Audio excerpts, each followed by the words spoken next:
Salve pessoal, beleza? Eric aqui. Vou comentar com vocês a respeito de alguns incidentes racistas que aconteceram no futebol europeu. Dois incidentes, vocês já tomaram conhecimento dos dois, mas tem algumas conexões aqui que devem ser, que eu acho que podem ser exploradas. Então é isso que eu pretendo abordar neste vídeo. Antes de tudo, eu peço que você se inscreva no canal, ative o sininho para receber notificações.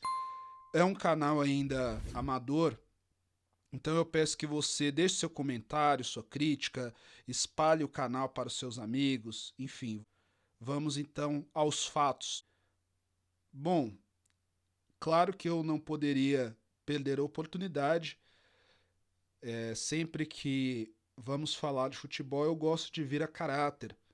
Hoje, mais uma vez, com a camiseta, com a farda, o manto sagrado do meu Corinthians paulista, porque é um time do povo, é um time da massa, dos excluídos. Então, eu achei adequado porque nós vamos tocar em alguns pontos aqui difíceis.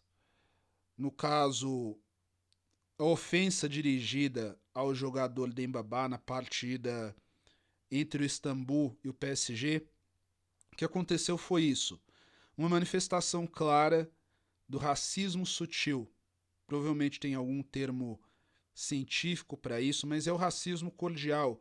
Não é aquele racismo que chega com tacape na mão, mas ele tem uma essência muito parecida com aquela força motriz construída pela história que levou um policial a apoiar o joelho no pescoço do George Floyd. Esta mesma força motriz que leva pessoas a serem discriminadas todos os dias, o mesmo espírito, é uma mácula, uma lepra perene que se manifesta de diversas formas.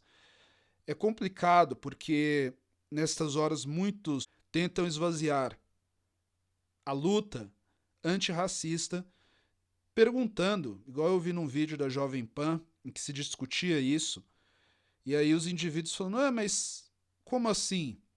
Chamar um negro de negro é racismo? Não. Dizer que o negro é negro não é racismo.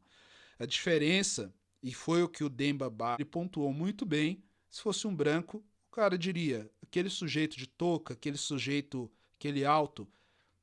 Inclusive, o Demba não estava com camisa, mas camisa tem, o fardamento esportivo tem esta finalidade também, a de ressaltar a individualidade do jogador. Então, esta coisa aí de aquele negro ali claramente é racista. Agora, foi um dia histórico, né? Menção honrosa para o Neymar. Eu me identifico muito com o Neymar neste aspecto, porque, embora sempre tenha consciência óbvia de que sou negro e que o racismo existe, sempre senti, sempre lutei contra, mas eu, por vezes, esvaziava, subtraía a essência daquilo e julgava pela superfície. Sendo assim, muitas vezes, eu dizia coisas como, ah, mas isso não é racismo, tudo é racismo agora, não é bem assim, isso é vitimismo, etc. Um véu se rasgou, graças a Deus, e hoje eu tenho uma consciência um pouco mais crua das coisas. É desgastante, mas é a vida. Este canal, inclusive, não tem a finalidade única de combater o racismo, pretendo falar de outras coisas, mas é um tema que se impõe, sobretudo, eu acho que nestes últimos dias, quarentena, enfim, os nervos à flor da pele, as pessoas atentaram um pouco mais, houve uma tempestade perfeita que tornou esta mácula histórica e social mais visível.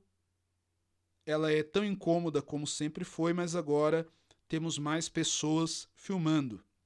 Então, a questão aqui é esta: foi racismo, foi um dia histórico, os jogadores do PSG e do Istambul agiram corretamente, foram heróis, reconhecendo a dor e o vilipêndio sofrido pelo seu colega de campo, e isto relega o racismo à lata de lixo da história de uma vez por todas. Isto deveria ter acontecido em outros episódios envolvendo Eto'o, envolvendo Mbappé, Neymar, o Moussa Marega, por exemplo, que ainda este ano foi alvo de ofensas em Portugal e ainda foi penalizado. Logo, eu imagino que aos poucos o racismo volta para a latrina de onde jamais deveria ter saído. Agora eu vou mudar um pouco de assunto ainda nesta seara, que foi a reação do técnico Jorge Jesus. Se mostrou um tosco, um obtuso, para não dizer um malandro. Porque veja bem, ele disse que agora a moda é a luta antirracista, talvez porque em algum tempo a moda fosse o racismo. Tempos atrás, os portugueses foram até a costa africana, capturaram alguns nativos, conseguiram do Papa uma autorização para validar moralmente a escravidão, lavar as suas reputações, e a partir dali se inicia a moda da escravidão negra, tanto nos países da Europa Ocidental quanto nas Américas. Então, é por isso, Jorge, por isso que existe a moda, uma moda que vem desde século XVIII, XIX, já estamos nessa moda, já dura alguns anos, né? Desde que os negros do Haiti reivindicaram para si os ideais de liberdade do iluminismo. Então esta moda, espero que ela perdure por mais alguns anos até que ninguém tenha este pensamento arcaico e canalha do senhor Jorge Jesus. É claro, o senhor Jorge Jesus, português, esquece que a nação dele, um país com um padrão de vida razoável, um nível de cultura louvável, mas ele se construiu desta forma. Impérios, não só o português, foram construídos, foram edificados sob o sangue, suor e lágrimas de negros, que ao contrário daquelas lágrimas derramadas pelos filhos de Portugal que voluntariamente cruzaram os mares, que o Fernando Pessoa descreve tão bem, estes que deixaram a África não tiveram quem contasse as suas dores, há muito pouco registro disso, foram vendidos como gado, não escolheram, mas foram embarcados a ferros, em tumbeiros. A sua força de trabalho foi roubada, fora outras violações, torturas, estupros. Então, sim, há uma tendência cada vez mais pujante que a luta foi primeiro a luta por liberdade e agora é a luta por cidadania, porque o elo se rompeu, nós não somos mais aqueles africanos, então nosso lugar, o que nós conhecemos é aqui e vocês terão que nos engolir. Mas eu aproveito aqui para responder ao Jesus caído com uma provocação.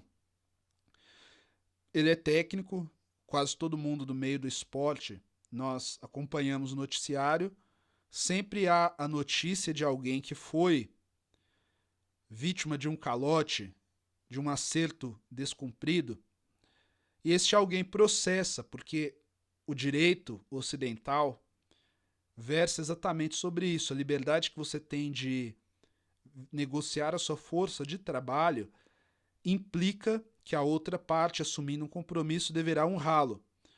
Então eu imagino se alguém, hoje, imagine que a Coreia do Norte, não sei se o Kim Jong-un gosta de futebol, mas imagine que ele queira um técnico para a sua seleção, acompanha o trabalho do Jorge Jesus e decide fazer como ele já faz com algumas estrelas do cinema da Coreia do Sul, que ele simplesmente vai lá e sequestra. Imaginem se o senhor Jorge Jesus gostaria de ser sequestrado, embarcado em um navio imundo, a ferros, com jagunço na porta, sujeito a punições em caso de desobediência, em caso de desrespeito ao seu senhor, ainda que fosse por uma única temporada, ele não gostaria de ser submetido a uma situação destas, onde não seria recompensado pela sua força de trabalho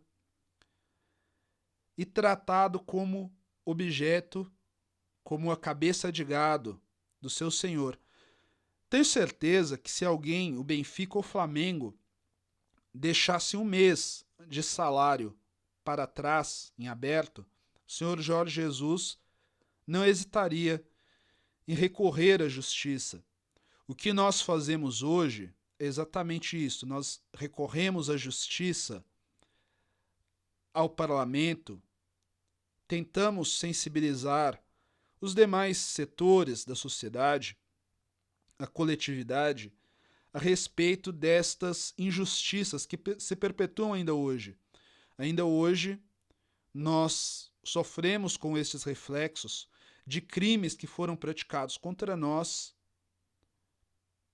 a princípio por portugueses e depois por todos os colonizadores que os acompanharam naquela moda nefasta da escravidão negra. Então, se o Senhor Jorge Jesus, um trapo humano, o Jesus caído, não aceitaria ficar sem um mês de salário, nós, negros, não podemos abrir mão da nossa dignidade.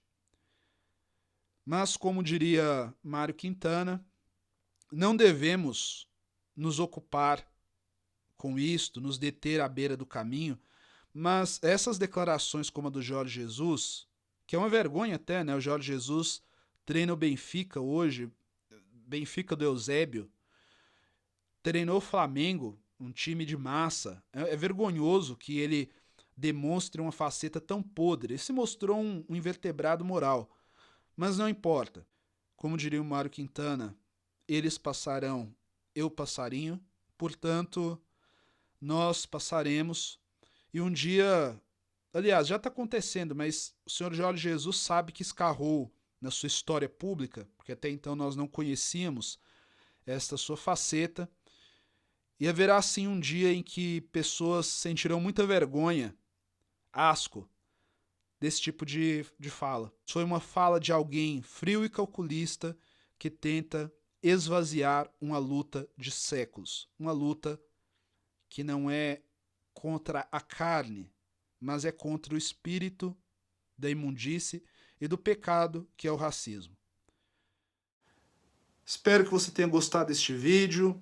Mais uma vez eu peço que se inscreva no canal, deixe seu comentário, seu like. Enfim, espalhe esta reflexão. Nos vemos em uma próxima oportunidade. Até!